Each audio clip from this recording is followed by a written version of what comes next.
Hey, what's up, guys? So I'm just kind of going through my two legacy devices that I kind of wanted to keep the memory going for them, as they were two devices that really they weren't a necessity, but they did make life a lot easier.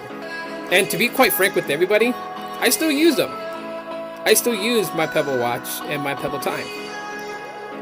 Now, in a way, people will say that Pebble pretty much is what launched the realm of smartwatches. Assistants to your smartphone that would bring you rich notifications, so therefore not always having the need to take out your phone and read text messages. And as Pebble grew and packed more features, such as in the Pebble Time, they put a microphone in it, so you were able to actually respond to text messages by voice. Made things a lot easier and just honestly was just way cool. Now when you look at the market of smartwatches, you can see a plethora of different types of smartwatches, ranging from, the what I consider to be the classier, more traditional style, moving down to the more electronic digital style.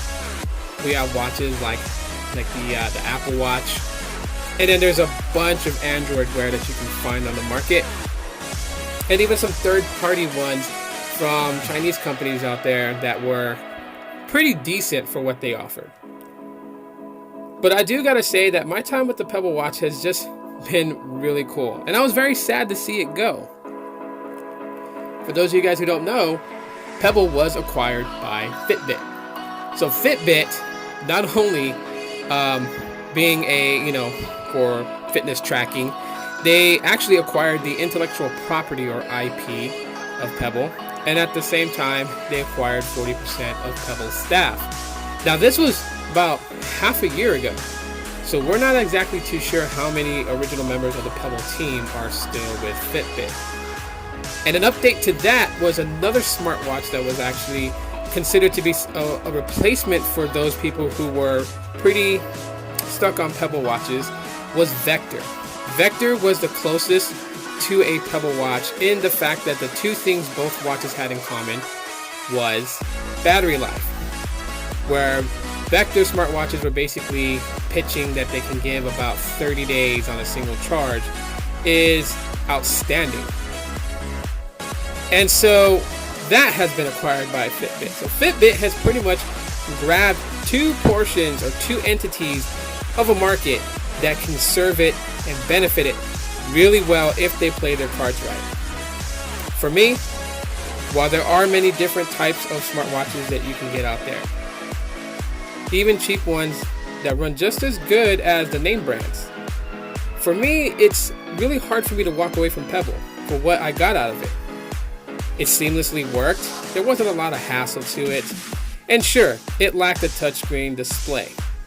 But what it made up for with the tactile buttons worked, for me, seemed to work better, as my fingers they're pretty chubby. So trying to flick on a small display would just be very annoying at times. It didn't bother me that I didn't have a touch display. And I extremely loved the fact that it just had a just groundbreaking group of developers building all kinds of apps to make the experience much more better. And for me, that's all I ever really needed. That's all I ever really wanted. Because to me, smartwatches are not a necessity. To me, smartwatches is a gifted add-on, if you can say that. It just helps, and it just made life a little bit easier. You could do without it, but it was nice to have. And so, for that very reason, if you guys enjoyed my video about the Pebble Watch, let me know by smashing that like button. If you own a Pebble, let me know which one you own. Leave it in the comment section of the video. I'm curious to know.